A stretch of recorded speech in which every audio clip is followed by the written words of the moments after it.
Ya Allah, Ya Rahman, Ya Rahim, Engkau ampunilah dosa-dosa kami. Engkau rahmatilah diri kami, keluarga kami dan negara kami. Engkau lindungilah hamba-hambamu yang kerdil ini dari segala musibah. Engkau jauhilah diri kami dari penyakit yang berbahaya dan wabak yang mengancam nyawa. Engkau hindarilah kami dari bala yang berat dan takdir yang buruk.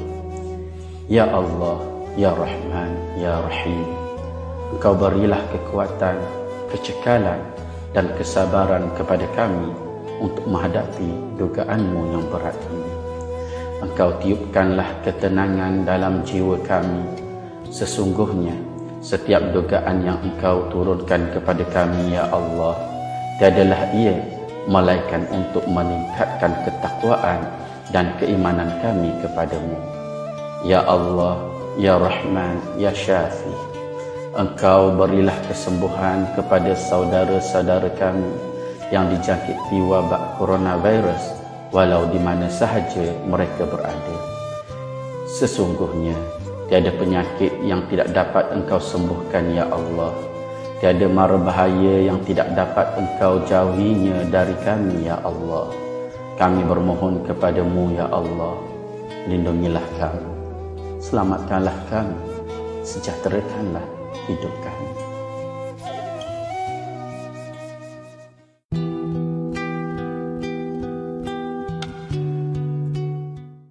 Cegah COVID-19, elakkan 3C, amalkan 3W norma baharu di tempat kerja. Penularan wabak COVID-19 yang melanda negara kita dan seluruh dunia telah merubah kehidupan kita dari kebiasaan lama kepada norma baharu. Bagi mencegah dan mengawal penularan COVID-19 di tempat kerja, langkah-langkah bagi mengelakkan 3C dan mengamalkan 3W adalah penting untuk memutus rantaian COVID-19. Ingat, perjuangan melawan COVID-19 masih belum tamat.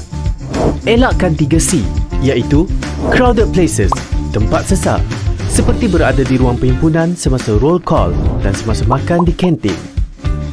Confined spaces, tempat tertutup, seperti pantry, surau, ruang rehat, lift dan bilik persalinan. Tingkatkan aliran udara dengan membuka tingkap di tempat tertutup. Close conversation, bercakap jarak dekat, seperti semasa bermesyuarat, berurusan di kaunter dan semasa di ruang kerja. Sebarang mesyuarat yang melibatkan ramai pekerja harus dibuat dalam talian. Amalkan 3W, iaitu wash, cuci. Mengamalkan kebersihan diri dengan kerap cuci tangan dengan air dan sabun atau guna hand sanitizer. Sediakan hand sanitizer di pintu masuk dan lain-lain tempat strategik di tempat kerja. Wear, pakai. Individu yang bergejala pernafasan, batuk atau selsema dan pekerja yang selalu berurusan dengan orang ramai seperti di kaunter perkhidmatan hendaklah memakai penutup mulut dan hidung. Warn, beri amaran. Polisi tidak bersalaman. Kita boleh terus bertegur sapa dan memberi salam kepada rakan sekerja dengan meletakkan tangan kanan di dada kiri dan tunduk sedikit sebagai tanda hormat. Amalkan etika batuk dan bersin. Lakukan disinfeksi di tempat yang kerap disentuh. COVID-19 boleh berjangkit. Terdapat 3 faktor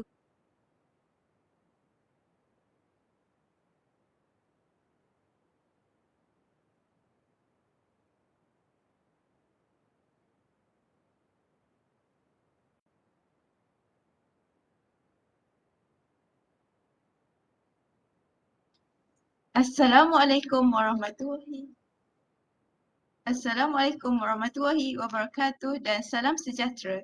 Alhamdulillah, bersyukur kita kehadrat Allah Subhanahu Wa Taala kerana dengan berkat limpah kurnianya dapat kita berkumpul pada hari ini secara dalam talian dalam majlis Minggu Mesra Siswa 2021-2022 Kemasukan Asasi dan Diploma. Hadirin hadirat yang dihormati sekalian, bagi memulakan majlis kita ini, ayolah kita sama-sama membacakan Ummul Kitab Al-Fatihah.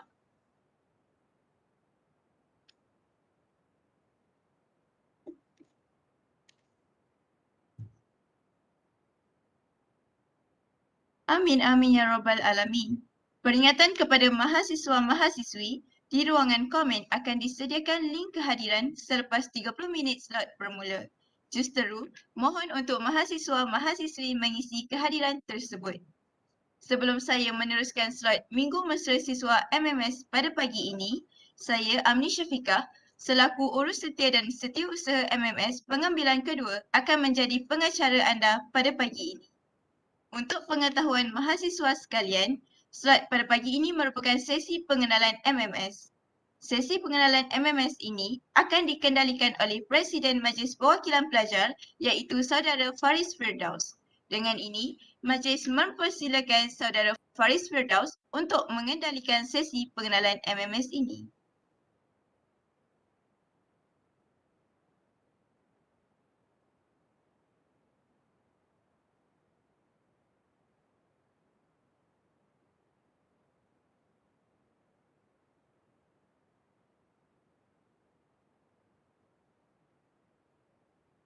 Okay, Assalamualaikum warahmatullahi wabarakatuh. Selamat pagi diucapkan buat semua mahasiswa-mahasiswi ambilan kedua untuk Diploma Universiti Sultan Zainal Abidin.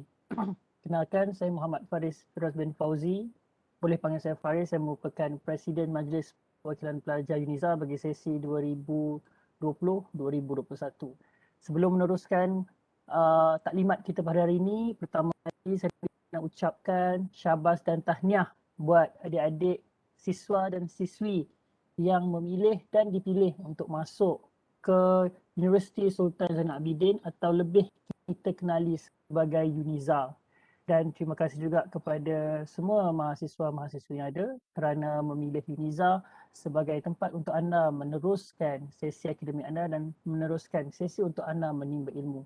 Jadi untuk pengetahuan semua mahasiswa-mahasiswi yang memasuki ambilan kedua pada hari ini, MMS yang dijalankan pada hari ini adalah khas untuk anda semua yang mana akan diadakan sebanyak 4 slot yang dimulakan dengan slot bahagian akademik yang kita kenali sebagai COME.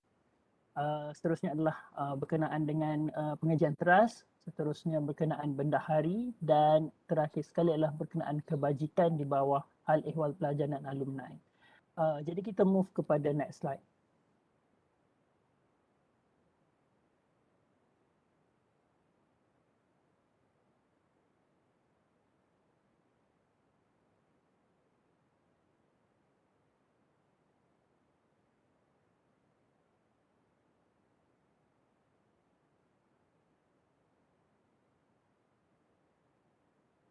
Baiklah, seperti yang dibentangkan tadi, MMS pada kali ini untuk ambilan kedua kita ringkaskan kepada 1 hari saja disebabkan kalau untuk pengetahuan semua mahasiswa-mahasiswa ambilan kedua pada hari ini, kelas sebenarnya telah dijalankan selama seminggu bermula telah dijalankan selama 2 minggu bermula 8 hari bulan Ogos pada baru-baru ni. Namun begitu, semua mahasiswa-mahasiswi tak perlulah risau kerana pihak pensyarah juga telah mengambil maklum berkenaan adanya ambilan kedua dan juga ambilan ketiga dan kebiasaannya perjalanan kalender akademik yang telah berlaku tidaklah begitu jauh dan masih boleh di-catch up lah oleh adik-adik semua yang ada. Okey, kita lihat dahulu pada jadual MMS yang telah dijalankan.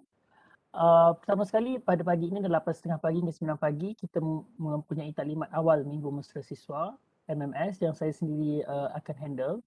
Yang kedua adalah taklimat COME. COME ini merupakan bahagian pengurusan akademik untuk UNIZA. Jadi semua berkaitan akademik, pengajian adik-adik semua akan diuruskan oleh bahagian pihak tanggungjawab pusat pihak tanggungjawab COME. COME ini ringkasan bagi bahagian pengurusan akademik. Lepas tu kita ada ruang 10 hingga 11 pagi rehat. Sebenarnya dia bukan rehat juga. Sepanjang 10 hingga 11 pagi tu, pihak kami Majlis Perwakilan Pelajar telah menyediakan video-video menarik lah untuk adik-adik lihat.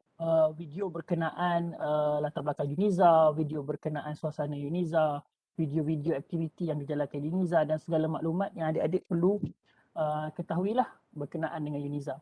Seterusnya pada jam 11 pagi hingga 12 tengah hari kita punya taklimat dari Pusat Penyiaran Teras. Pusat Penyiaran Teras ini juga amat penting kepada semua mahasiswa-mahasiswi kerana Pusat Penyiaran Teras ini adalah yang menguruskan tentang pengajian-pengajian teras universiti seperti ilmu kita, subjek-subjek universiti yang memerlukan adik-adik semua skor bagi graduate dalam skor yang berjaya lah. Seterusnya kita ada waktu rehat 12 hingga 2 tengah hari, 12 tengah hari hingga 2 petang. Yang mana waktu ini dia boleh rehat untuk solat zuhur dan makan tengah hari semua tu, dan kita akan bersambung semula pada jam 2 petang sehingga 3 petang bersama dengan pejabat bendahari. Jadi untuk slot pejabat bendahari ni adalah diterangkan berkenaan dengan isu yuran ataupun berkenaan segala apa bahagian keuangan, yang mana kalau adik-adik punya masalah kewangan berkenaan masalah untuk membayar yuran, bolehlah terus merujuk bahagian bendahari yang akan diadakan sebentar lagi. Seterusnya kita akan ada waktu rehat lagi pada jam 3 petang sehingga 3.30 petang. Yang mana waktu ini adik-adik akan ditayangkan juga beberapa lagi video menarik yang telah disediakan oleh kami pihak MCT. Dan slot terakhir adalah berkenaan dengan Pejabat Timbalan Naib Chancellor Haiwan Pelajar dan Alumni ataupun kita kenali sebagai PTNC HEPA, yang mana PTNC HEPA ni menguruskan kebajikan semua mahasiswa-mahasiswi di UNIZA. Jadi dalam slot ini akan diterangkan kepada semua mahasiswa-mahasiswi baru berkenaan dengan kebajikan ataupun unit kebajikan di HEPA yang akan membantu adik-adik jika mengalami sebarang permasalahan berkenaan kebajikan dan juga berkenaan permasalahan pelajar. Dan pada jam 5 petang kita akan ada amanat daripada Timbalan Naib Chancellor HEPA, yang mana dalam sesi ini kita akan berjumpa secara langsung dengan Prof Fazli Adam yang menjalankan fungsi sebagai Timbalan Naib Chancellor HEPA. Kita move kepada next slide.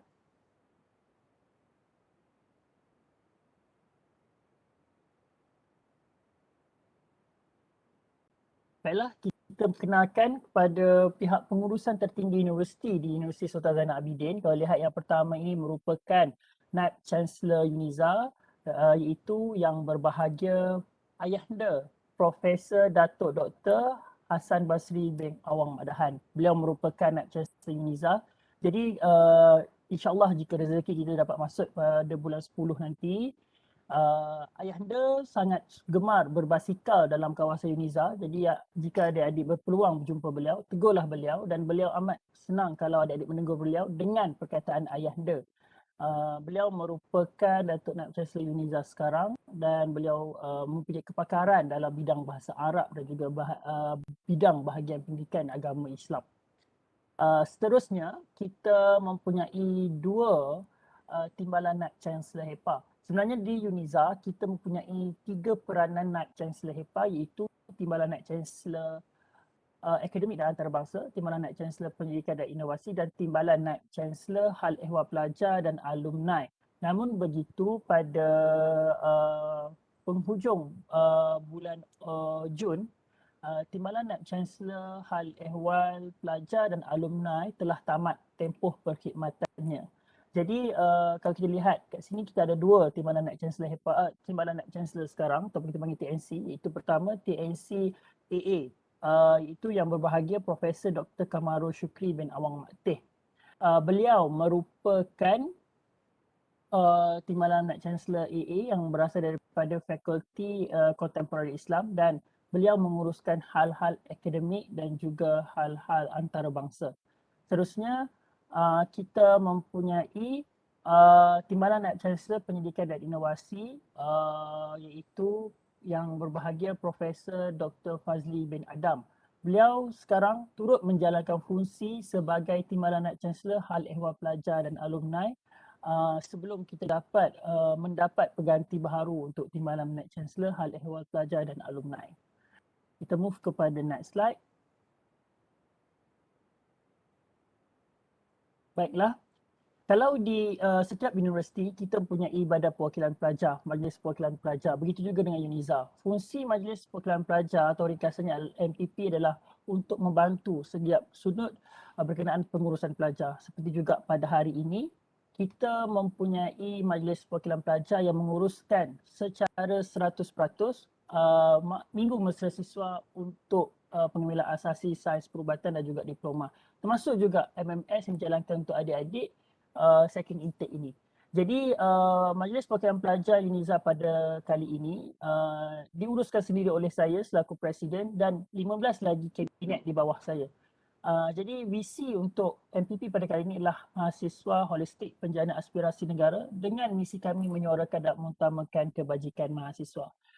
Sebelum saya terlepas pandang, adik-adik boleh bertanya apa sahaja soalan melalui komen di Facebook. Nanti kita akan lihat komen-komen tersebut apa sahaja jika kita ada masa lebih lah.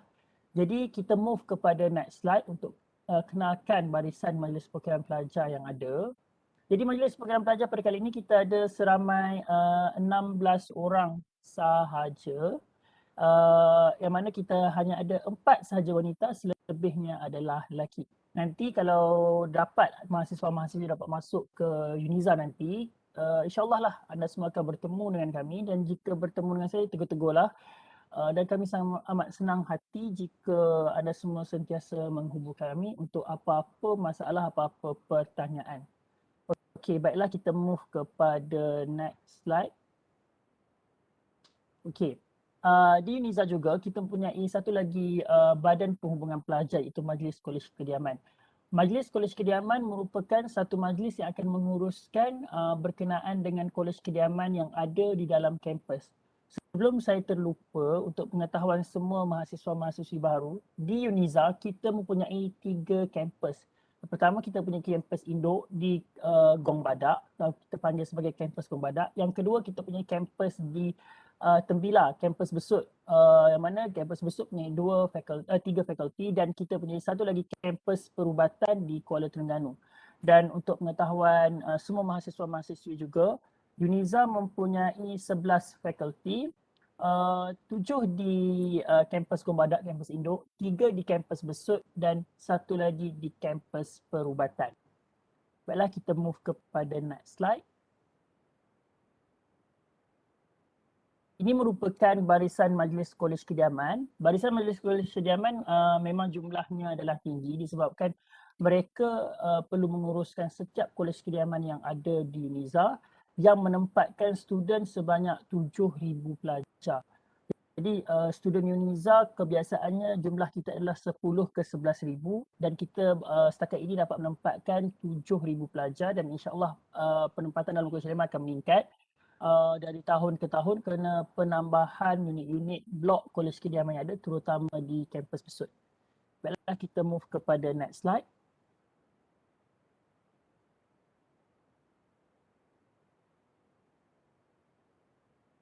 Dan kita ada another perwakilan pelajar yang ada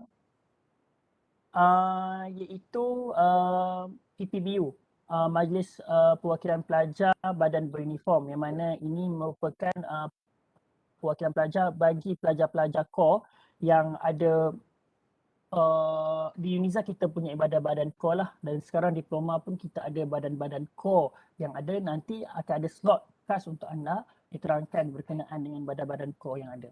Kita move kepada next slide.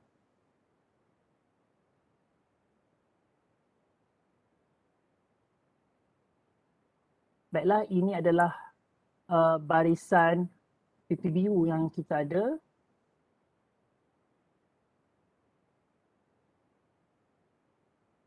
Okey, ini merupakan media sosial rasmi UNIZA. Jadi mohon kepada mahasiswa-mahasiswa baru untuk follow setiap media sosial rasmi UNIZA lah. Instagram kita, Facebook kita, Twitter dan juga YouTube kita sendiri, di mana berkenaan dengan segala hebahan rasmi akan dimasukkan dalam media sosial rasmi UNIZA.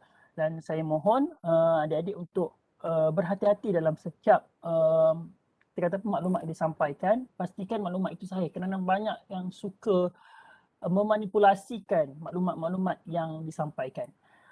Seterusnya kita ada media sosial rasmi bagi Majlis Perwakilan Pelajar sendiri. Kita boleh move kepada next slide. Okey, untuk media sosial rasmi MPP, kita punya SRC Uniza, which is kita punya Twitter. Lepas tu kita punya Instagram, itu MPP Uniza. Jadi mohon kepada adik-adik untuk follow. Untuk IG MPP ni, kita antara IG yang paling aktif lah antara universiti-universiti lain. Follower kita setakat ni kita kita punya target untuk capai 10,000 follower, tapi setakat ni kita baru mencapai 8,700. So saya mohon pada adik-adik untuk keep follow, sebab kita di Majlis Perwakilan Pelajar UNIZA setiap hari akan menyampaikan maklumat terkini di story ataupun di feed kita, dan kita juga menyampaikan maklumat di Facebook dan juga Twitter rasmi kita. Jadi saya mohon pada adik-adik, andai kata ada apa-apa maklumat, tolong follow IG MPP dan juga FB MPP dan Twitter MPP, sebab kat situ maklumat yang disampaikan adalah maklumat yang sahih. Okay, for the next slide. Okay, kita yang terbaru kita mempunyai YouTube MPP. Apa-apa soalan yang nak tanya secara rasminya kita ada email MPP, dan yang terkini adalah hebahan MPP Uniza, iaitu kita punya Telegram. Dan kat situ kita akan sebarkan segala maklumat semasa berkenaan Uniza. Okey, seterusnya.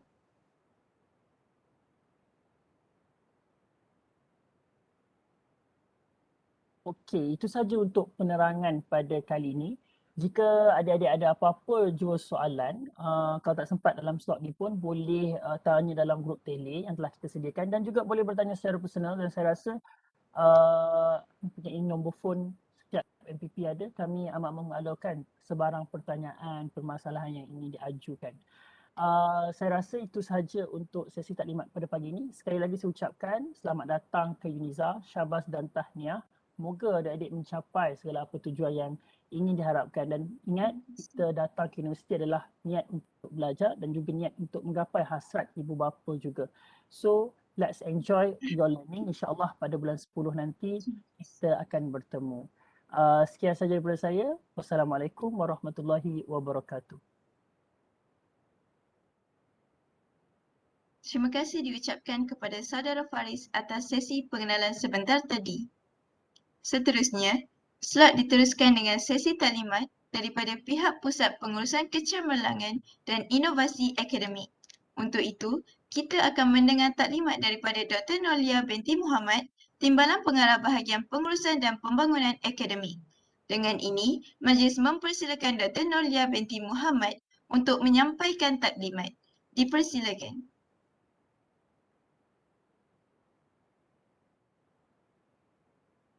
Bismillahirrahmanirrahim. Assalamualaikum warahmatullahi wabarakatuh. Selamat pagi semua. Apa khabar hari ini? Sihat ke? Okey. Saya akan sampaikan taklimat daripada Pusat Pengurusan Kecemerlangan dan Inovasi Akademik ya. Sekejap, saya share slide dulu.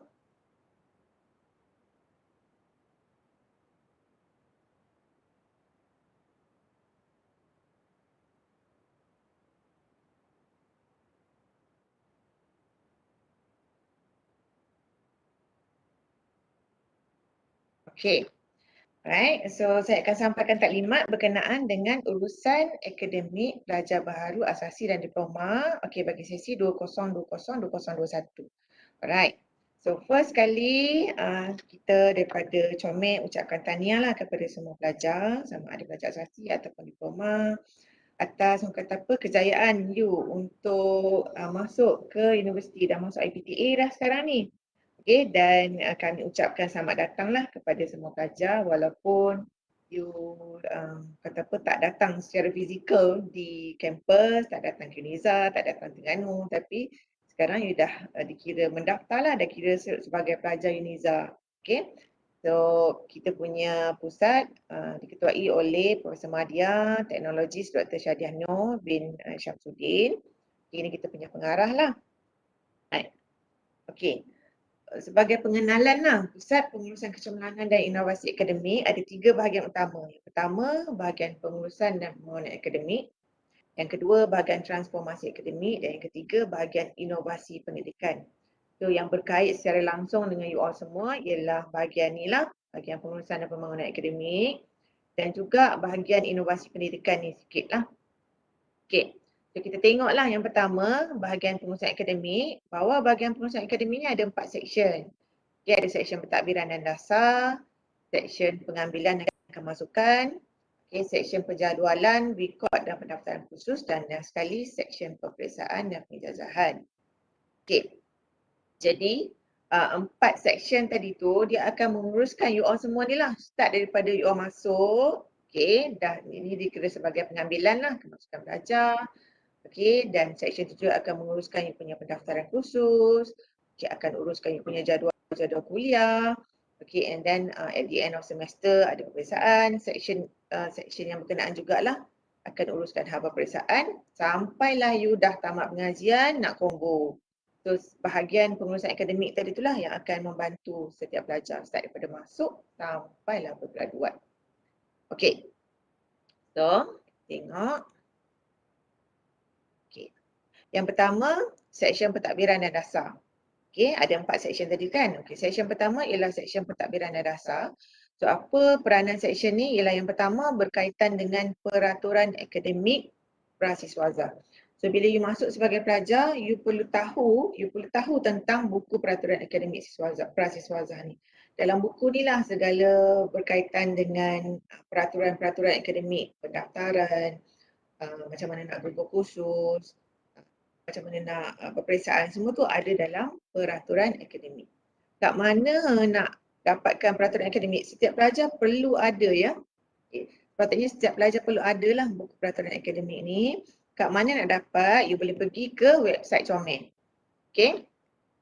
Saya tunjukkan. Okay, you pergi dekat website Comel. Okay. Then pergi ke bahagian pengurusan akademik. Ini. Okay, you pergi muat turun. Okay, pergi buku peraturan akademik. So ambil buku peraturan akademik untuk batch you all ya, yang ni. 2021, 2022. Okay, boleh download lah. Okay, so ini macam you punya kitab rujukan lah. Okay, sepanjang pengajian. Right. Okay, dan seksyen ni juga menguruskan hal-hal pentadbiran yang lain. Okay, selain daripada tu, seksyen ni lah yang menguruskan apabila kata apa, setiap kali convocation kita akan ada anugerah. Anugerah diraja, anugerah fakulti.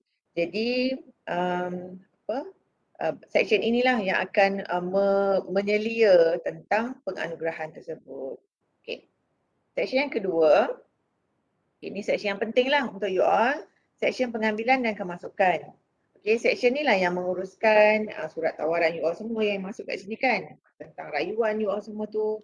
Okay, so yang pertama berkaitan dengan pengambilan pelajar. Seksyen ni lah yang menguruskannya. Okay, lepas tu pendaftaran pelajar, seksyen ni juga yang menguruskan. Okay, kalau sebelum pandemik, kita ada pendaftaran secara fizikal lah. Student datang ke kampus, sekali dengan mak ayah, adik-adik semua kan datang buat pendaftaran. Okay. So, untuk pandemik ni, kita mendaftar secara online sajalah. Okay, so seksyen ni lah yang menguruskan pendaftaran tersebut. Okay, dan seksyen ni jugalah yang membantu urusan promosi program. Kalau sebelum pandemik, kita akan ada macam karnival pendidikan. Okay, kita ada buat dekat mall, kadang-kadang kita buat dekat IPTA, IPTS. So, seksyen inilah yang akan membantu untuk urusan promosi. Kalau pandemik ni, kita buat promosi secara online. So, seksyen ni jugalah yang bertanggungjawab. Okay. Alright, yang seterusnya, seksyen ketiga, seksyen penjadualan, rekod dan pendaftaran khusus. Okay. Seksyen ni menguruskan tentang jadual khusus. Okay, and then macam mana you nak daftar khusus, pendaftaran semua tu, okay, seksyen ni yang uruskan. Kita tengok apa di bawah seksyen ni lah. Yang pertama yang you perlu tahu ialah tentang semester. Okay. Semester, apa tu semester? Semester ialah tempoh tertentu dalam sesuatu sesi pengajian yang terdiri daripada semester biasa, semester pendek dan semester khas. Ini you perlu tahu ya. Ada semester biasa, semester pendek dan semester khas. Macam you all sekarang ni, kalau pelajar diploma, you masuk sekarang ni, semester yang pertama tu ialah semester pendek. Tapi bagi pelajar asasi, you masuk sekarang ialah you masuk semester biasa. Okay. So, dia ada semester biasa, semester pendek atau semester khas. Semester biasa ni lah semester 1 atau semester 2 bagi setiap sesi pengajian. Okey. Macam you all masuk sekarang ialah sesi pengajian 2021-2022. Okey, untuk sesi pengajian 2021-22 dia ada 2 semester. Okey, semester 1 dengan semester 2. Okey. Right. Dan yang seterusnya semester pendek. Okey, semester pendek ialah satu semester selain daripada semester biasa yang ditentukan oleh fakulti. Okey, dalam struktur pengajian untuk struktur pengajian diploma dia ada satu semester pendek. So, yang itu kita panggil semester pendek lah. Dia tak sama dengan semester 1 dan semester 2. Dia semester pendek ni dia lebih, minggu dia lebih pendek. Okey, dan kita ada semester khas. Semester khas ni ialah semester yang diwujudkan mengikut keperluan dan di luar struktur tetap program. Okey, kebiasaannya, struktur tetap pengajian dia dah ada dah. Contoh pengajian you selama 3 tahun yang melibatkan 6 semester biasa dan 1 semester pendek. Semester khas ni dia tak masuk dalam tu. Tapi contoh adalah kes-kes tertentu yang menyebabkan you perlu masuk dalam semester khas. Okey, itu tentang semester. Okey, jadual semester. Okey, ni yang sudah suka tengok lah berapa, bila nak cuti. Okey. So, untuk semester pendek, dia ada 7 minggu perkuliahan dan 1 minggu peperiksaan. Kalau semester biasa, you akan ada 14 minggu perkuliahan, 1 minggu cuti pertengahan semester. Okey, biasanya you minggu kuliah 7 minggu macam tu. Okey, dan ada 1 minggu cuti. Okey, cuti pertengahan semester. Okey, and then sambung lagi minggu perkuliahan mungkin 7 minggu lagi dan you akan ada 2 hingga 3 minggu peperiksaan, final exam lah. Okey. Then you akan ada 4 hingga 8 minggu cuti antara semester. Okey, sama ada antara semester 1 dan semester 2 ataupun cuti antara sesi. Okay, habis tahun 2021-2022 nak masuk sesi yang seterusnya 2022-2023, you akan ada cuti lagi. Okay, macam tu lah. Okay, student biasa kat sini dia akan tengoklah, okay, universiti mana sekarang, universiti Uniza tengah exam, dia ada universiti lain yang dah balik, so itulah. Okay. Alright, now kita tengok tahun pengajian. Okay, tahun pengajian perlu merujuk kepada struktur program masing-masing. Kalau asasi, you punya asasi selama setahun. Kalau diploma, you kena tengok you punya pengajian masing-masing lah. Ada pengajian yang 2 tahun setengah, ada pengajian yang 3 tahun. Okay, so kita tengok tempoh minimum untuk program sistem pengajian 2 tahun. Okay, so tempoh minimum dia ialah 4 semester biasa dan 2 semester pendek. Okay, dan tempoh maksimum untuk program pengajian 2 tahun ialah 8 semester biasa dan 4 semester pendek. Okay. Kalau program pengajian yang 2 tahun setengah, okay, dia punya tempoh minimum 5 semester biasa dan 2 semester pendek. Okay. Untuk program pengajian 2,5 tahun, you akan ada tempoh maksimum 9 semester biasa dan 4 semester pendek. Kalau program pengajian 3 tahun, 6 semester biasa minimum, maksimum 10 semester biasa. Okey, kenapa perlu tahu tahun pengajian ni, tempoh maksimum ni? Okey, kalau minimum ni okeylah sebab dia akan ikut kepada struktur pengajian yang biasa. Yang you perlu tahu, tempoh maksimum ni. Tempoh maksimum ni contoh, contoh kalau katalah pelajar ada yang sakit contohnya, dia mohon penangguhan. Okay, so bila penangguhan, dia akan tengoklah you boleh tangguh berapa lama sampailah tempoh maksimum. Ataupun kita tak nak, na'udzubillah, tapi contoh ada pelajar yang gagal. Okay, bila gagal, you kena repeat kursus ataupun you kena repeat semester. Repeat lagi. So, sampai bila nak repeat kan? So, perlu tengok inilah tempoh maksimum. So, kalau dah kata apa, dah langgar dah tempoh maksimum ni, then tak boleh dah lah, itu dah maksimum dah lah.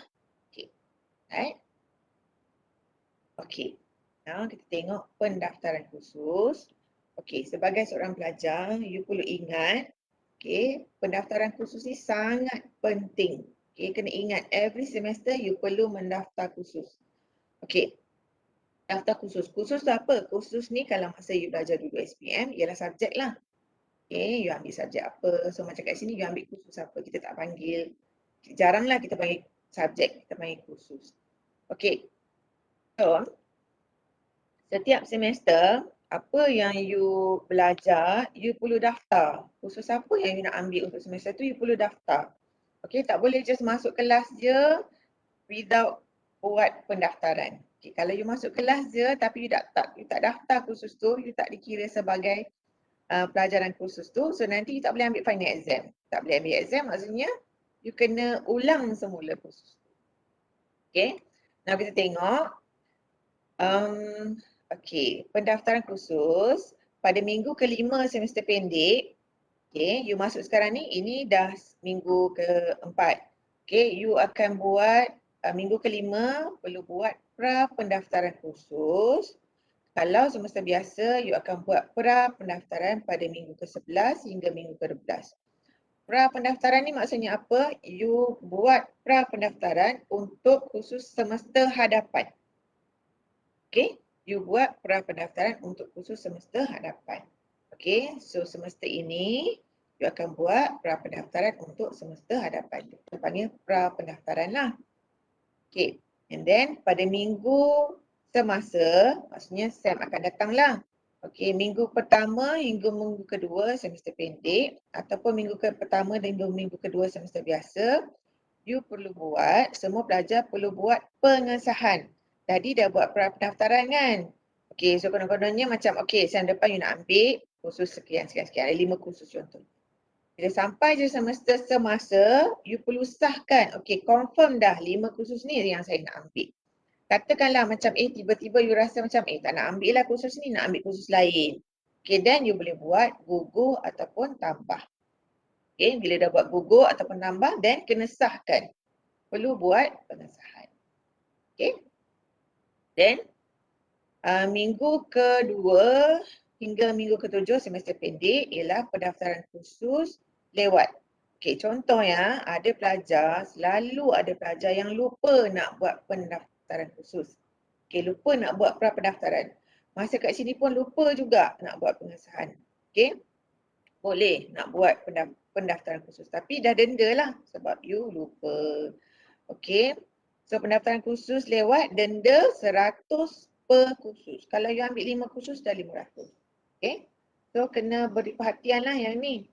Okay, pendaftaran khusus lewat akan berlaku pada minggu kedua hingga minggu ke-7 semester pendek dan minggu ketiga hingga minggu ke-14 semester biasa.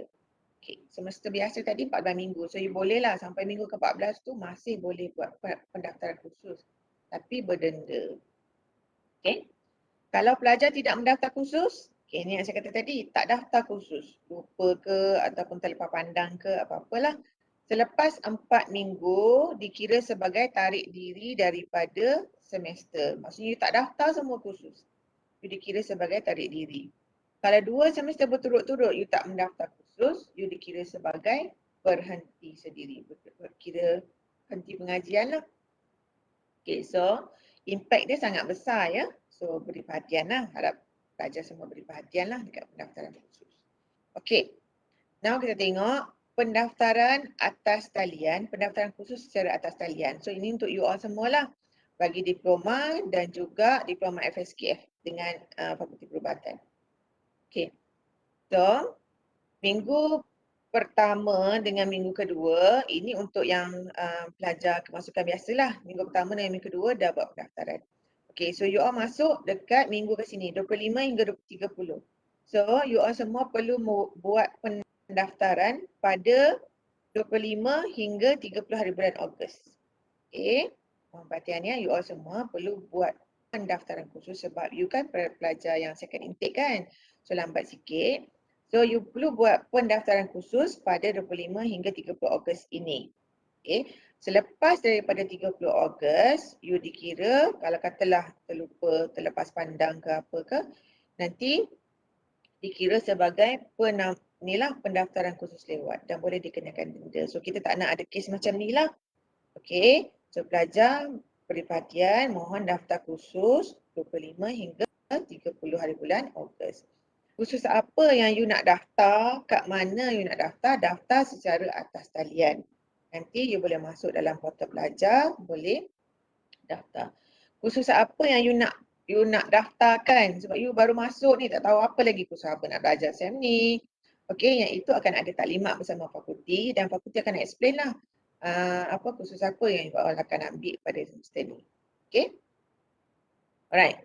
Pada hujung semester, untuk semester pendek daripada 19 hingga 2 Oktober, dan bagi yang sekarang ni SEM 1, okey, pada 14 November hingga 18 Disember akan ada penilaian PDP. Penilaian PDP ni ialah penilaian tentang kursus tu. You dah go through, you dah belajar kursus tu satu semester. So at the end of semester, kita nak feedback daripada pelajar lah. Macam mana you belajar, macam mana penyampaian pensyarah. Okay? Ada soalan nanti last ya, kita tengok masa Q&A nantilah. Okay, penarikan diri. Penarikan diri ni ada 3 jenis. Yang pertama, tarik diri daripada kursus. Yang kedua, tarik diri daripada semester. Yang ketiga, tarik diri daripada universiti. Tarik diri daripada kursus mulai minggu kedua bagi semester pendek ataupun mulai minggu ke-7 semester biasa. Okay, you dah daftar, you dah buat pengesahan. Okay, tadi dah daftar, dah buat pengesahan. Then, you rasa macam tak boleh nak go on lah dengan kursus ni, then nak tarik diri. Itu kita katakan tarik diri daripada kursus. Tarik diri daripada kursus mulai minggu ke-2. Okay, dan boleh gunakan borang penarikan diri daripada. Okay. Yang seterusnya, yang kedua, penarikan diri pada semester. You dah menjalani satu semester biasa program akademik, dah habis dah. Contoh, dah habis dah semester pendek ni, ataupun dah habis semester 1 ni yang sedang berjalan ni. Okay, dan semester depan you nak tarik diri. Okay, nak tarik diri pada semester. Contoh, mungkin ada masalah kesihatan, okay, ataupun masalah peribadi. Okay, permohonan tarik tangguh pengajian selewat-lewatnya minggu ke-10 semester biasa ataupun minggu ke-5 semester pendek. Okay, maksudnya you dah habis semester pertama ni, semester yang akan datang nak tangguh pengajian, okey, maksudnya start daripada minggu pertama tu dah boleh mohon lah kalau ada kekangan lah sehingga akan menyebabkan you nak tangguh pengajian. Okey, dan selewat-lewatnya minggu ke-10 pada semester biasa. Sebabnya kalau dah lepas daripada minggu ke-10 ni kita dah nak final exam semualah. Dan permohonan untuk tangguh pengajian perlu mendapat kelulusan dekan. Kita nak dekan luluskanlah, dekan maklum. Okey, apa masalah-masalah yang you hadapi, sebabnya mungkin masalah tersebut kita boleh selesaikan dulu, kita boleh bantulah belajar. Tapi kalau katalah perlu diteruskan juga tangguh pengajian, okey, gunakan borang ni lah, borang penarikan diri pada semester. Okey, kalau yang ini, kes yang ketiga ialah penarikan diri pada universiti. Ini nak kita kata nak berhentilah terus. Nak berhenti, mungkin dapat tawaran daripada universiti lain. So boleh guna borang penarikan diri daripada universiti. Okey, tak boleh macam katalah you dapat offer daripada universiti lain, daripada institusi lain, you just tinggalkan macam tu je. Tak boleh you kena isi borang untuk tarik diri. Okey, permohonan untuk tarik diri boleh dilakukan pada bila-bila masa. Okey. Okey, yang seterusnya, seksyen yang terakhir ialah seksyen peperiksaan dan pengijazahan. So, seksyen ni lah yang menguruskan jadual exam, kat mana nak susun tempat peperiksaan. Okey, dia juga, seksyen ni juga menguruskan tentang lantikan pengawas peperiksaan, siapa yang nak jaga masa exam. Dan juga seksyen ni lah yang juga menguruskan tentang pengijazahan. Okey, ijazahan belajar nak combo. Okey, tentang scroll you. Alright. Now kita tengok kehadiran ke kelas. Okey. Kehadiran ke kelas mesti cukup 80%. Sekurang-kurangnya 80%. Kalau kurang daripada 80%, you tidak hadir ataupun kurang, boleh dikenakan amaran dan dihalang daripada menduduki peperiksaan dan akan mendapat grade F. Kalau kehadiran tak cukup, you akan ada kemungkinan lah kan. Kalau kehadiran tak cukup, you akan diberi amaran. Okay, so kalau dah diberi amaran, okay, dan you boleh dihalang daripada menduduki peperiksaan akhir. Maksudnya tak boleh ambil final exam. Bila tak boleh ambil final exam, automatik you akan dikira gagal kursus tersebut. Okay. Bila gagal, maksudnya you kena ulang semula lah. Kena ambil semula kursus tu semasa akan datang. So kita tak nak macam tu lah. So please make sure kehadiran cukup 80%. Walaupun kelas sekarang secara online kan. So please make sure you datang. Datang dan you betul-betul datang lah. Bukannya you just pasang je you punya laptop tu dan you tak hilang ke mana-mana kan. Okay. Alright. Now kita tengok tentang sleep meneruki peperiksaan. Okay. Bila kalau secara fizikal lah. Okay. Bila you datang ke kampus, kalau nak exam, you perlu bawa slip meneruki peperiksaan. Dalam slip tu adalah nama pelajar, maklumat pelajar dan juga maklumat khusus apa yang pelajar daftar untuk semester tersebut. Okay. Jadi untuk dapatkan slip ni, first you kena jelaskan keseluruhan yuran. Kalau yuran tak jelas, you tak boleh nak print out slip peperiksaan. Okay, dan slip ni boleh didapatkan di portal pelajar. Okay, then you semak kod khusus yang you daftar semester tu betul ke tak. Okay, and then semak masa dengan tempat dia, kat mana. Jangan you tersalah pergi tempat ataupun tersalah hari. Okay. Then khusus tersalah daftar akan diberi grade F. Ni yang kata tadi, you salah daftar kod lain ataupun you tak daftar khusus tu. So secara automatik you akan diberi grade gagal lah untuk khusus tersebut. Tak cantik lah dalam you punya transkrip dan juga you terpaksa ambil semula khusus tu lah. Okay. Tidak daftar khusus, markah pelajar tidak akan diambil kira. Okay, ni kalau you tak daftar khusus. Walaupun you masuk kelas tu, tapi nama you tak ada dalam senarai pendaftaran.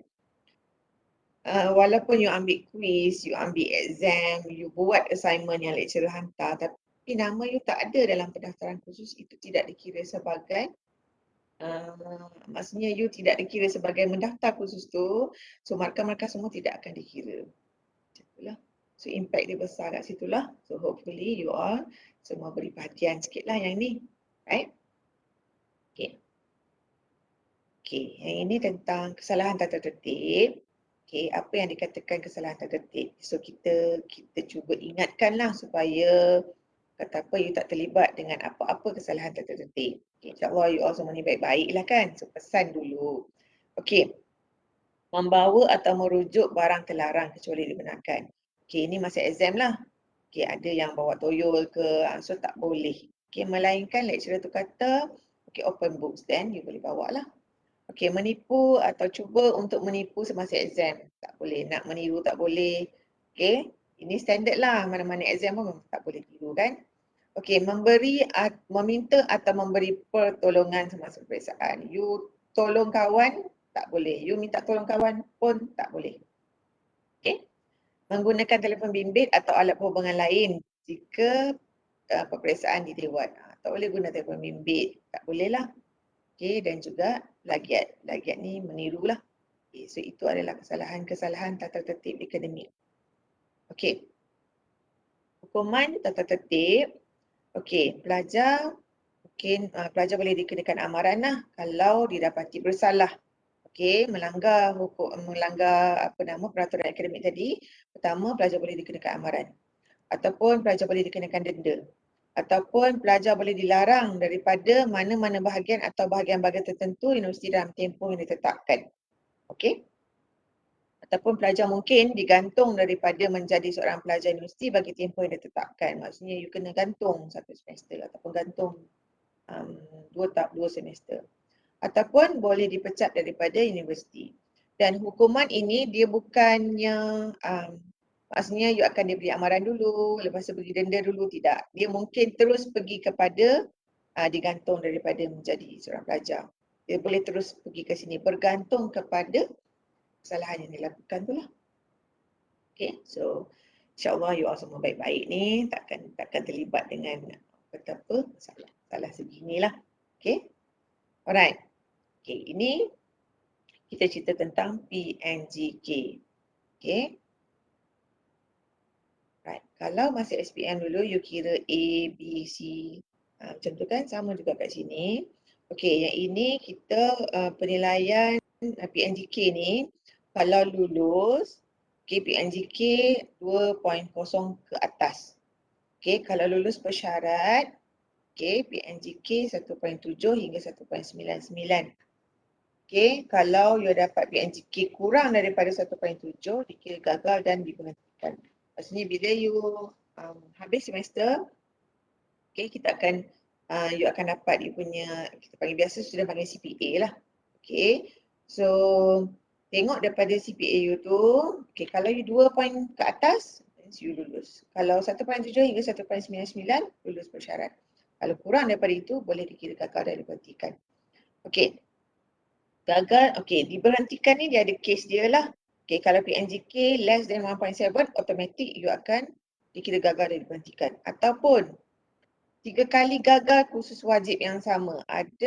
Okay, setiap program dia ada kursus yang wajib ambil. You dah 3 kali ambil kursus yang sama masih gagal pun boleh diberhentikan.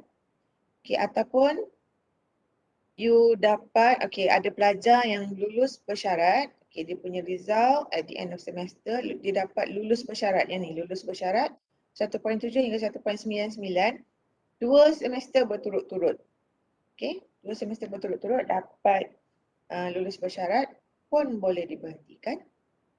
Ataupun dah tamat tempoh maksimum mengajar yang saya mention tadi, itulah yang kita cerita awal tadi.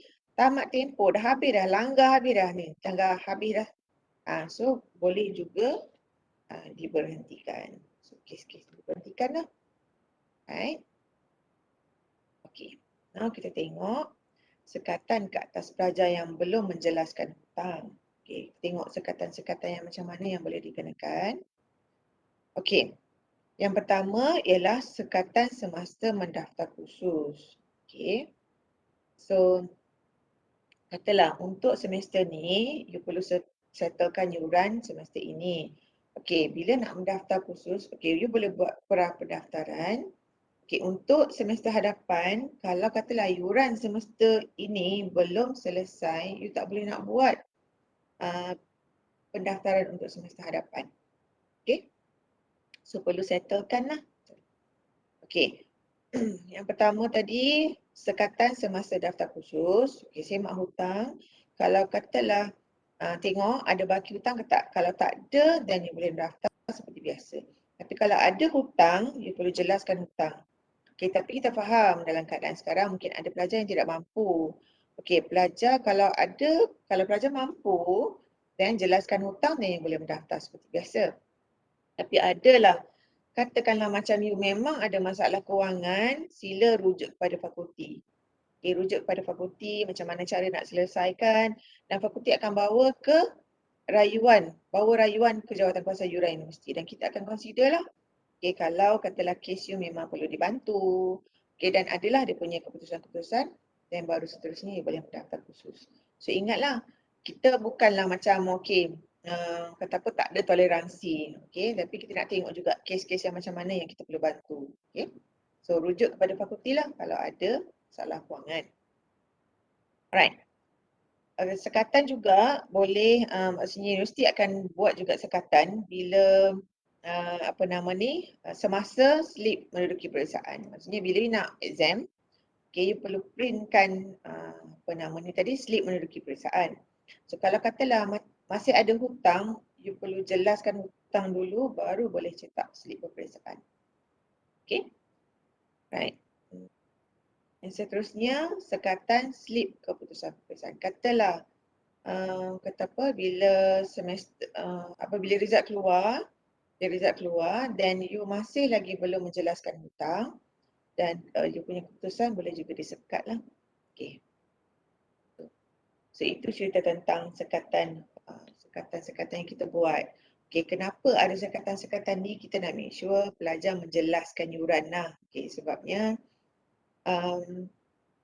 bila kita study ni kan memang kita ada yuran. So kita tak nak yuran tu tertunggak terlalu banyak. Bila tertunggak terlalu banyak, nanti banyaklah you perlu settlekan sebelum you bergraduat. Jadi secara consistently lah bayar yuran tersebut. So kalau katalah memang you ada masalah, boleh rujuk kepada fakulti. Kita ada dana-dana lah yang mungkin boleh dibantu. Contoh kita ada wakaf. So pelajar perlu rujuklah kepada fakulti untuk tahu macam mana fakulti boleh bantu lah. Kita bukanlah macam nak sekat sangat, tapi to make sure that you all bayar yuran secara konsisten. Alright. Okay, yang ini tentang kelip, nanti saya cerita. Okay, peperiksaan secara dalam talian. Okay, sekarang ni musim pandemik ni memang secara, orang kata apa, you punya final exam ni secara dalam talian lah.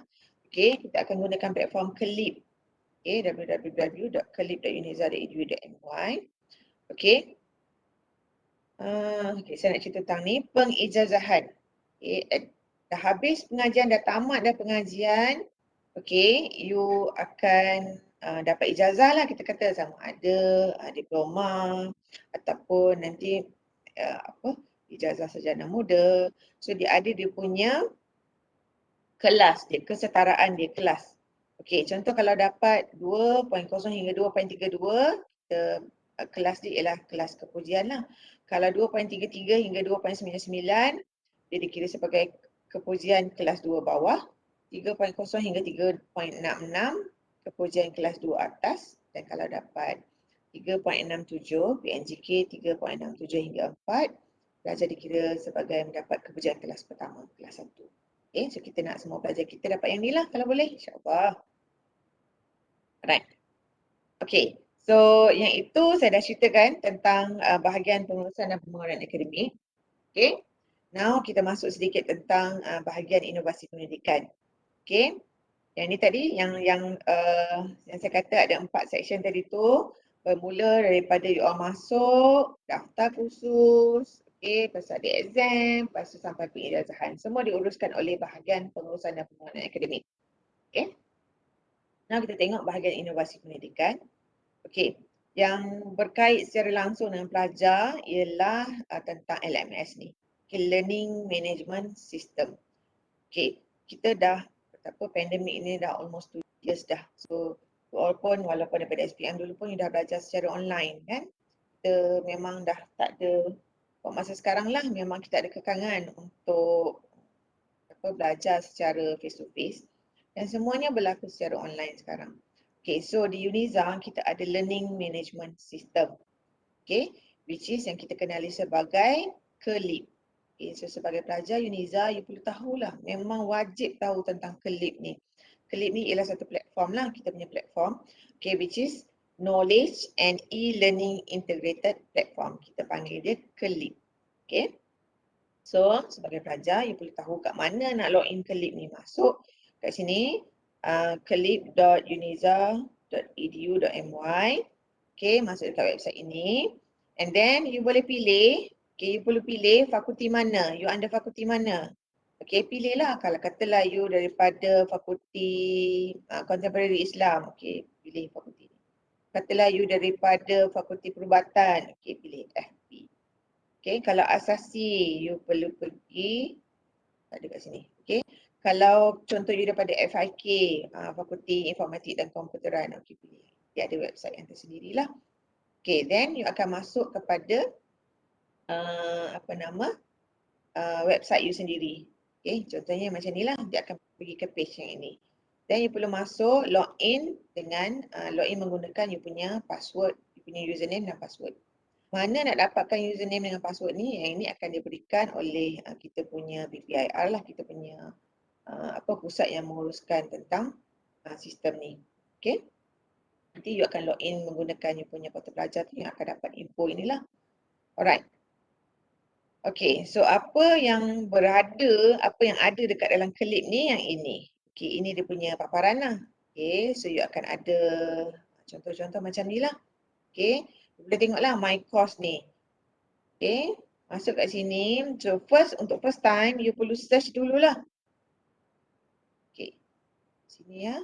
Okay, masuk kat sini Kelip dan you perlu search dulu kursus apa yang you ambil. Contohnya kat sini, you nak search untuk kursus mathematics. Okay, then search course, dia akan appear lah kat sini ada kursus-kursus yang berkaitan. So pilih kursus yang mana yang you ambil. Ada setengah tu contoh, dia ada letak nama lecturer juga. Contohnya lah, kalau mathematics ni ada a few mathematics.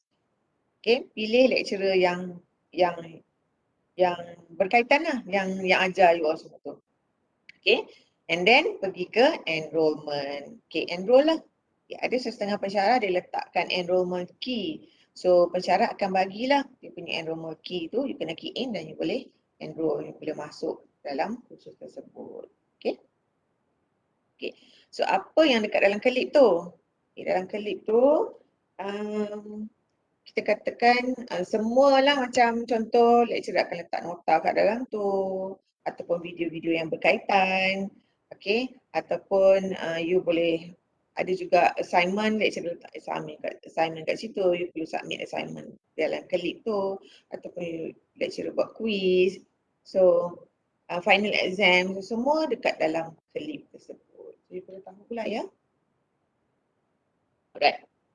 So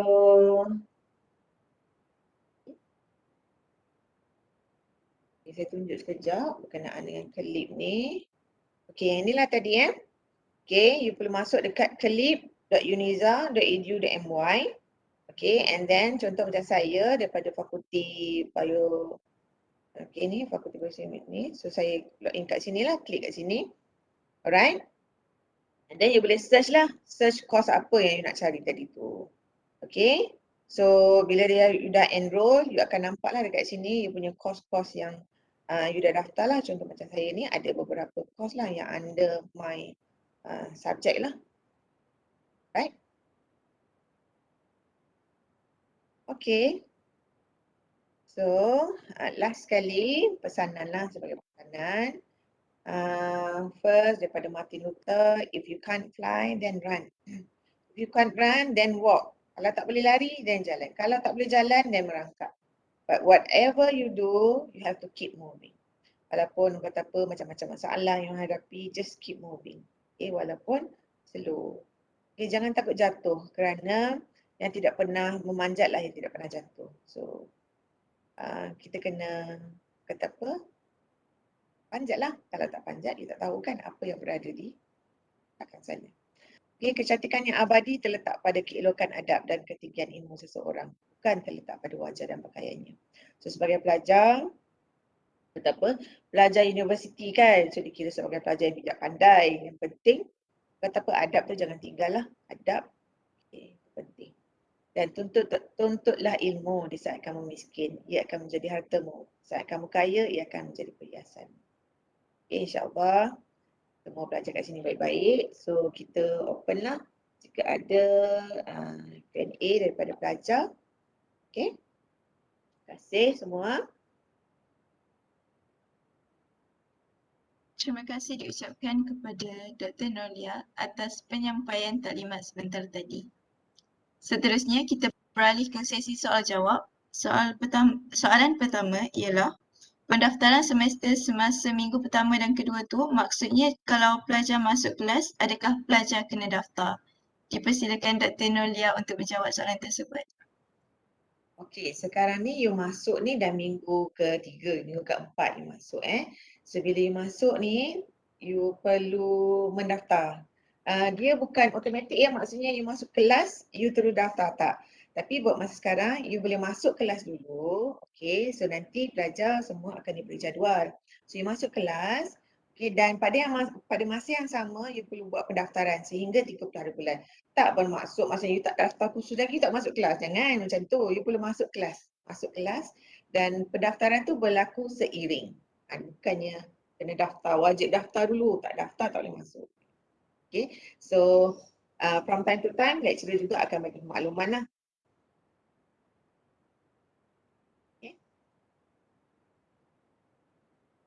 Okey, seterusnya soalan kedua, penarikan diri dari kursus maksudnya macam pelajar nak tukar kos atau macam mana?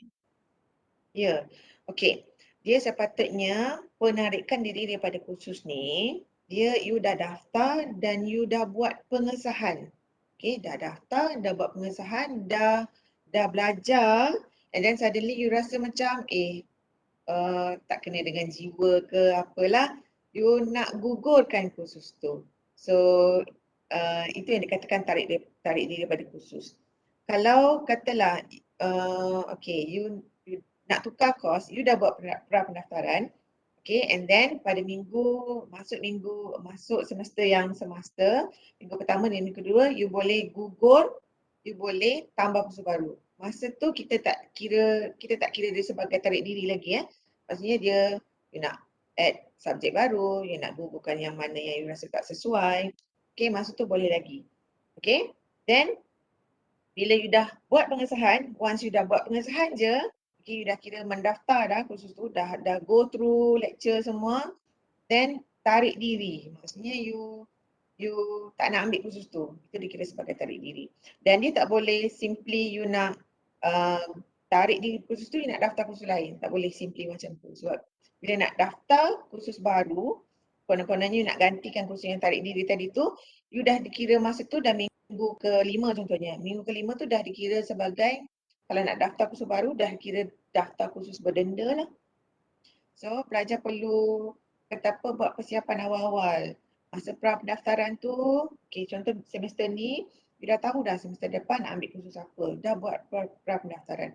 Contohlah katalah nak tukar, you masih ada masa lagi 2 minggu pada semester semasa untuk you fikir, mungkin nak add, nak drop. Ada masa lagi. Jangan sampai terpaksa tarik diri lah. Kita tak nak macam tu lah kalau boleh. Okay.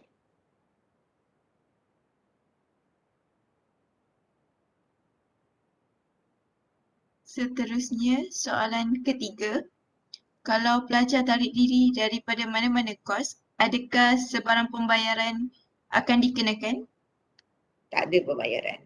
Tarik diri, tak dikenakan bayaran. Tapi kalau nak mendaftar, baru nak mendaftar lewat, baru ada bayaran.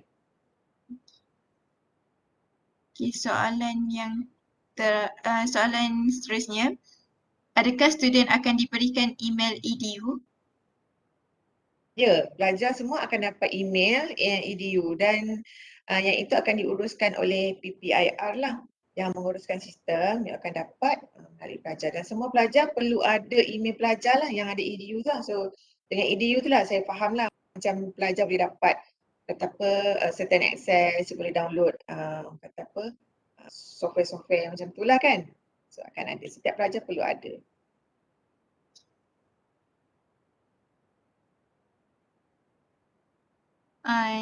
Seterusnya, soalan daripada pelajar.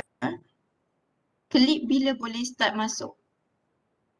Kelip bila boleh start masuk? Okey, kelip, nak masuk kelip, you perlu ada email pelajar untuk login kan? So, sekarang ni you perlu dapatkan email pelajar tu dulu. Once you dah dapat email pelajar, terus boleh masuk dah. Terus boleh masuk kelip dan terus boleh enroll you punya kursus yang you ambil lah. Okay. Seterusnya ada soalan lagi. Pemilihan kursus tu ada limit ke? Maksudnya nak pilih 2 ke 4 ke? Oh, okey. Pemilihan kursus ni, setiap program dia akan ada dia punya struktur pengajian. Okay, kita panggil struktur pengajian ya. Dalam struktur tu you boleh rujuk. Semester pertama you perlu ambil kursus apa. Semester kedua you perlu ambil kursus apa. Okay. Dan dalam kursus-kursus juga ada kursus elektif lah, kursus yang you boleh pilih. Ada kursus yang wajib ambil. So pendaftaran kursus tu tadi perlu merujuk kepada struktur pengajian masing-masing. Okay, you perlu rujuk pada struktur pengajian masing-masing. Cumanya contoh ya, macam katalah dalam struktur tu ada kursus elektif, kursus yang you boleh pilih. Contoh fakulti ada tawarkan 5 kursus elektif dan pelajar perlu ambil 2 sahaja kursus elektif. Yang tu you boleh pilih lah. Tapi katakanlah macam kursus teras, okay, kursus teras tu maksudnya kursus yang wajib pelajar ambil dan you kena daftar ikut kepada struktur pengajian masing-masing lah. So struktur pengajian masing-masing ni nak refer kat mana? Apa yang saya kata struktur ni kan? Okey, contoh pengajian you selama 3 tahun. Okey, 6 semester lah ya. Setiap semester 1 dia ada kursus dia. 5 kursus contohnya. Semester kedua dia ada kursus dia. Dan struktur ini you perlu you perlu tahu kat mana nak ambil, you boleh rujuk kepada fakulti. Biasanya fakulti dia akan ada dia punya buku dia panggil buku program masing-masing lah. So rujuk kat dalam tu kursus apa yang you akan go through daripada semester pertama sampailah semester akhir. So daftar ikut kepada struktur pengajian masing-masing. Okay. Seterusnya, soalan yang diajukan oleh pelajar juga. Kalau baru menerima tawaran dan belum lengkapkan dokumen sepatutnya, boleh teruskan kelas seperti biasa ke? Ya, boleh teruskan dan dalam masa yang sama you perlu completekanlah dokumen tu. Kita fahamlah dalam keadaan sekarang ada pelajar yang dia ada kegagalan tertentu lah nak completekan dokumen tu, nak pergi buat medical check up pun kena set appointment, perlu tunggu, kita faham. Dan you perlu completekanlah, rujuk kepada setiap dia punya benda tu, dokumen tu dia ada dia punya due date kan, so follow due date tu. Dan pada yang masa yang sama, you perlu wajib masuk kelas. Jangan sampai you tak masuk kelas. Macam, kalau orang lain semua dah masuk kelas, you tak masuk kelas. Maksudnya, lost lah tu. So, please make sure that you tak lost somewhere walaupun you duduk rumah seorang-seorang. Okay?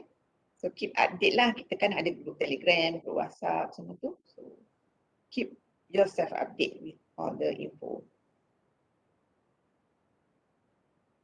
Seterusnya doktor, ada yang bertanya, kalau pakai email EDU dari sekolah menengah boleh ke? Tak boleh. Sebab you sekarang dah pelajar universiti, takkanlah nak masih nak guna ni sekolah. So, bila nak log in dengan you punya kelip semua tu, tak boleh lah. Kena guna uniza.edu.my. Kan dah pelajar universiti dah. Sayang sangat sekolah dia.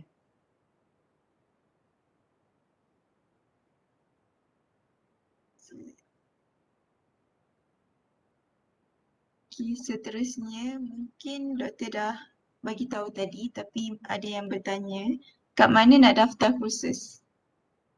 Nak daftar kursus perlu masuk portal pelajar. Portal pelajar tadi rasa MVP dah inform kan kat mana.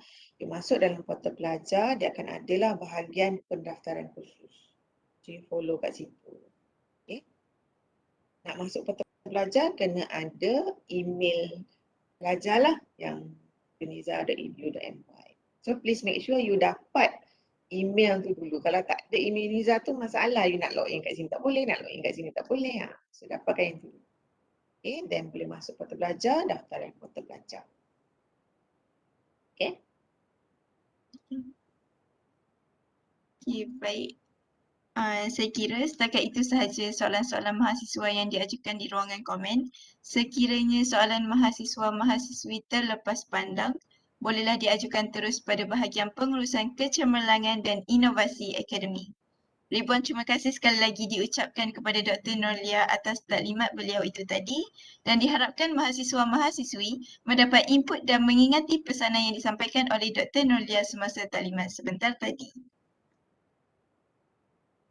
Peringatan mesra, mahasiswa-mahasiswi dikehendaki mengisi maklumat status kelengkapan pelajar dengan lengkap dalam link yang disediakan di ruangan komen. Nantikan slot seterusnya iaitu slot pusat pengajian teras pada jam 11 pagi. Sementara menunggu slot kita yang seterusnya, mahasiswa-mahasiswi bolehlah berehat seketika dan kembali dalam talian 10 minit sebelum slot bermula. Sebelum itu, marilah sama-sama kita menyanyikan lagu Uniza iaitu Ilmu Demi Faedah Insan. Sekian, terima kasih.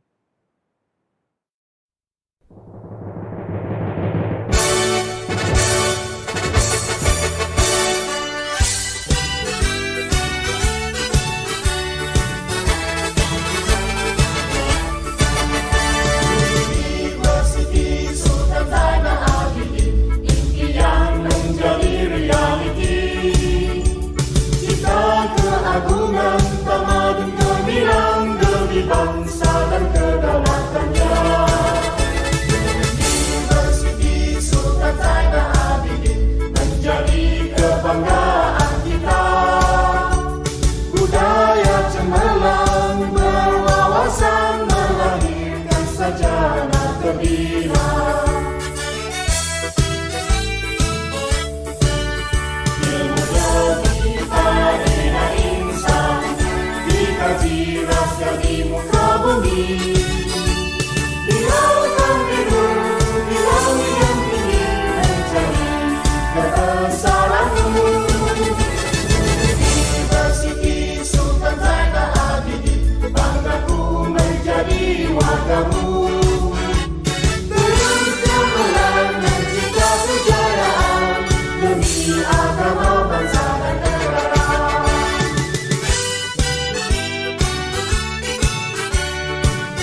COVID-19 boleh berjangkit. Terdapat 3 faktor utama yang mempengaruhi jangkitan tersebut. Namun tidak semua menyedari perkara ini. Pertama, penjarakan fizikal. Berapa jauhkah jarak anda berada dengan individu lain? Kedua, tempoh masa. Adakah anda berdepan dengan individu untuk beberapa saat sahaja atau berada untuk satu jangka masa yang lama? Ketiga adalah pengudaraan. Adakah anda berada di persekitaran kawasan terbuka terdapatnya pengaliran udara yang baik ataupun di tempat tertutup dengan pengaliran udara yang kurang baik? Ketiga-tiga faktor tersebut boleh menentukan risiko jangkitan COVID-19 pada seseorang. Apabila seseorang individu bercakap, titisan cecair pernafasan akan dihembus keluar ke udara. Sekiranya individu tersebut dijangkiti COVID-19, maka virus tersebut turut tersebar melalui titisan cecair pernafasan. Risiko jangkitan adalah tinggi jika anda bercakap dengan jarak dekat dan lama serta pengudaraan yang kurang baik. Tetapi, risikonya rendah apabila anda amalkan penjarakan fizikal 1 meter, singkatkan tempoh masa bercakap serta pengudaraan yang baik. Lebih selamat dengan pemakaian pelitup muka. Tetapi, bagaimana pula dalam situasi anda dikunjungi tetamu atau pelawat? Anda juga tidak tahu sama ada anda akan terdedah kepada virus dengan kunjungan tersebut. Dalam keadaan sedemikian, risiko jangkitan boleh dikurangkan dengan mengekalkan penjarakan fizikal serta meminimalkan tempoh masa berada bersama pengunjung serta membuka pintu, tingkap rumah bagi pengudaraan yang baik. Kekal berada di rumah merupakan tindakan terbaik bagi mengelakkan diri dan ahli keluarga daripada jangkitan. Ada masanya anda perlu keluar rumah kerana urusan penting, membeli keperluan harian, membeli belah di pasar terbuka seperti pasar tani atau pasar malam, mungkin risiko jangkitannya rendah.